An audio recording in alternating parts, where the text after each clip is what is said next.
On va parler de ces crèmes minceurs. Chaque année, c'est la même chose. Elles débarquent, il y a des nouveaux crus, des millésimes, beaucoup de promesses. On a envie d'y croire. Est-ce que ça marche? Alors, on a envie d'y croire, on a raison en partie. C'est-à-dire que la crème va aider un peu. Déjà, quand on achète une crème, quand on investit dans une crème qui peut valoir quand même 10, 15, 20 euros en moyenne, on est dans une démarche globale. Donc, on va faire des efforts aussi sur son hygiène de vie, sur son assiette. C'est le déclic. Mais oui, c'est un ensemble. Donc, on va peut-être se remettre aussi un petit peu au sport. Et puis, on va, tous les matins, tous les soirs, se masser avec cette crème. Première efficacité, c'est celle du massage, parce que ça, c'est excellent pour décoller les graisses, pour aider à leur élimination. Un petit massage tous les matins, tous les soirs, c'est très, très efficace. Même un massage sans crème amincissante, c'est déjà efficace. C'est prendre soin de soi. C'est prendre soin de soi et c'est aussi faire un geste qui aide aussi à éliminer les graisses. Donc, très bien. On aide le corps. Voilà. Donc déjà, j'insiste sur les crèmes, sur la texture des crèmes. Choisissez-les épaisses, comme ça vous aurez plus de mal à les faire pénétrer. Vous masserez plus longtemps et ce sera d'autant plus efficace. Donc on se muscle en même temps les bras. Enfin bon, on fait un travail global. Les gels, oui, il y a ça aussi. Mais les gels qui pénètrent en un clin d'œil, c'est à la limite moins intéressant. C'est peut-être un tout petit peu plus agréable, mais c'est moins intéressant. J'allais dire qu'une bonne crème bien épaisse que vous allez mettre 2-3 minutes à faire pénétrer.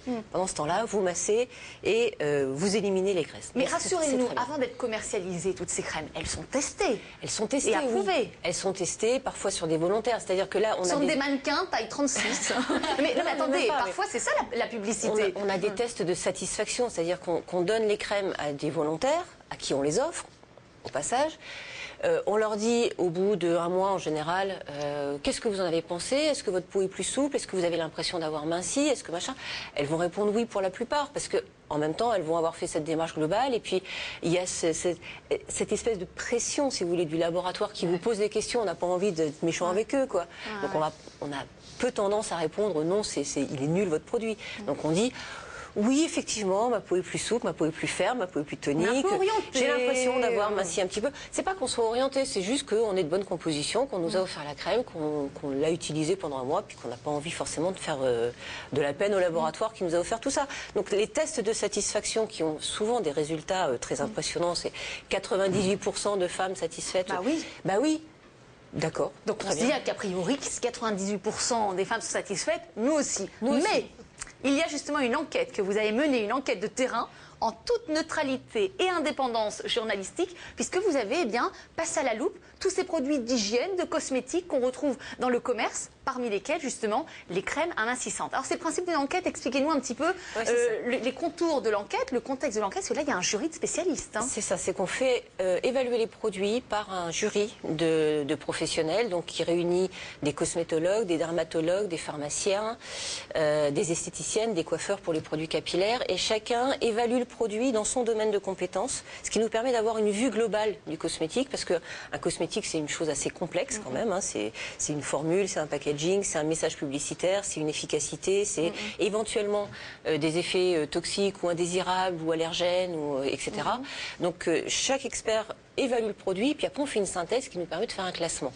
Donc voilà, on a comme ça une vision globale du cosmétique et on s'engage sur les meilleurs qu'on peut recommander parce qu'on les estime les plus efficaces, les plus sains, les moins chers aussi en rapport qualité-prix. Bien sûr, c'est important. On trouve parfois des formules très équivalentes qui vont du simple au double. Si on peut trouver la même efficacité pour une formule équivalente moins chère, pourquoi payer plus cher pour un packaging, pour le prix d'une marque, de crise. Surtout en ces temps de crise.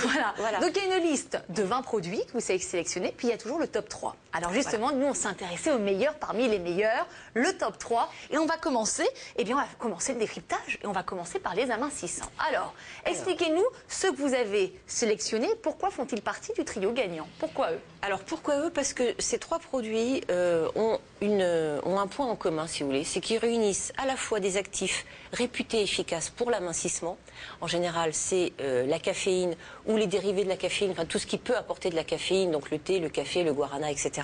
Mais ça, la caféine, c'est un actif amincissant reconnu, pourvu qu'elle soit bien dosée dans le produit.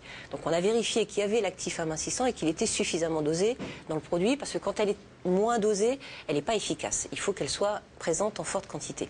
Donc il faut un actif amincissant qui permet d'augmenter la thermogénèse et qui permet d'accélérer, si on veut, un petit peu le brûlage, la brûlure des graisses. Chercher nos mots aujourd'hui, on permet peut-être moi aussi la même chose, je cherche brûle des graisses, voilà. Et puis, à côté de ça, il faut aussi des actifs qui vont aider au drainage, c'est-à-dire qui vont aider à éliminer, parce que ça sert à rien de décoller des graisses si on les élimine pas. Oui. Donc il va y avoir, là c'est souvent des cocktails de plantes, du fucus, du lierre, etc., qui vont être présents aussi dans le produit pour permettre d'éliminer toutes ces graisses qu'on est en train de décoller, drainer. Et puis il y a un troisième volet dans ces produits qui est le volet raffermissement. Parce que imaginons que tout ça marche, que votre régime marche, que vous faisiez beaucoup de sport, que la crème aussi, que le massage marche, vous allez mincir et donc vous allez avoir une perte de tonicité de la peau. Donc il faut l'aider à se restructurer, à être tonifié pour que vous soyez belle et ferme et tonique, quoi. Et donc là, il y a des actifs aussi comme le silicium, comme la prêle, qui sont présents dans ces produits pour raffermir les tissus et pour aider à leur tonicité. Et il y a des actifs mis à l'honneur plus particulièrement pour chaque marque. Est-ce que chaque marque a son actif de prédilection? Alors là, non, là ils nous disent juste que voilà, ça il est premier depuis 3 ans. C'est quand même un gage d'efficacité. Il est vraiment très peu cher et il y a dedans les 3 types d'actifs que je vous ai décrits. Donc il est vraiment très bien pour ça. Là, il utilise du guarana en actif amincissant, du lierre, du fucus en drainant et de la reine des prés, de la camomille d'or en raffermissant. Voilà, là, il y a tout ce qu'il faut. C'est bio ça ou pas? Parce que dans le guide, il y a à la fois des marques bio et d'autres qui ne le sont pas. Alors oui, celle-ci, elle est pas bio. D'ailleurs, elle est plutôt naturelle, mais pas bio. Ouais. Mais je suis en train de voir que tous les actifs qui sont en œuvre sont d'origine naturelle pour la plupart. C'est-à-dire que une grosse part de la formule est d'origine naturelle. Par contre, la deuxième marque, donc ça c'est bio. Hein, je vois ça, le petit logo. Là, alors oui, ça c'est bio. Et là, mais là, il y a, oh là là, la logistique. Il y a une crème pour le jour et une crème pour la nuit. Alors ça, c'est un petit peu du marketing. Je vais dire beaucoup de bien de cette crème, et puis je vais dire que peut-être c'est pas forcément. Alors, elles ont des effets différents, surtout la crème de jour a un effet frais, la crème de nuit a un effet chaleur. Donc voilà, ça peut. Ça va être bien sous la couette. Et c'est vrai que les actifs sont un petit peu différents, mais je pense que celle de jour est plus intéressante que celle de nuit dans cette gamme-là. Et il y en a aussi 2 pour la 3e. Et il y en a aussi 2 pour la 3e, mais là, c'est pas tout à fait la même chose. C'est 2 textures différentes. On a une crème amincissante et un gel minceur. Donc il y a des actifs qui sont relativement équivalents. Là, je les ai pas parce qu'ils sont sur le packaging et pas sur les tubes. Oui. Mais c'est plutôt là dans la texture. Il y a de la caféine dans les deux. Il y a du fucus et de l'amande poivrée qui sont revendiqués là en huile essentielle, l'amande poivrée pour tonifier, pour éliminer. Et là, c'est la caféine et la chrismarine qui sont un actif amincissant. À ce niveau-là, qu'est-ce qui les différencie ces crèmes? C'est le prix?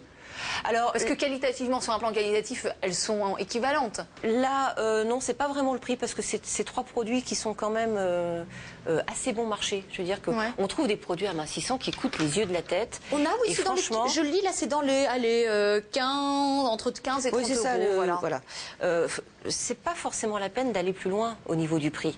On va trouver alors des produits de très grandes marques qui vont vous vendre des actifs révolutionnaires et en général c'est les mêmes que dans les produits qui sont qui sont meilleurs marché. Et c'est pas la peine d'investir plus pour une chose qui sera pas plus efficace. Mais vous êtes en train de nous dire que d'un produit de luxe à un produit basique, vous êtes en train de nous dire, Laurence Wittner, que parfois on a la même composition, c'est la marque, c'est le packaging. Mais qu'est-ce qui se passe? Le packaging. Qu'est-ce qui se passe aujourd'hui? Ce qui est sûr, c'est que le packaging, le coût de la marque, le réseau de distribution plus ou moins sélectif, l'image de la marque quand même. C'est vrai qu'on va pas acheter, je vais en citer 2-3 au hasard, mais du Dior, du Chanel ou du Yves Saint Laurent à 10 € parce qu'on va pas penser que c'est efficace et que c'est vraiment la vraie marque, quoi. Il y a des marques qui doivent être associées à un certain prix pour rester crédibles. Voilà, c'est une image. Mais au niveau des formules, c'est vrai qu'ils vont mettre en avant des actifs plus rares, des actifs plus recherchés, issus de 10 ans de recherche et de développement, etc.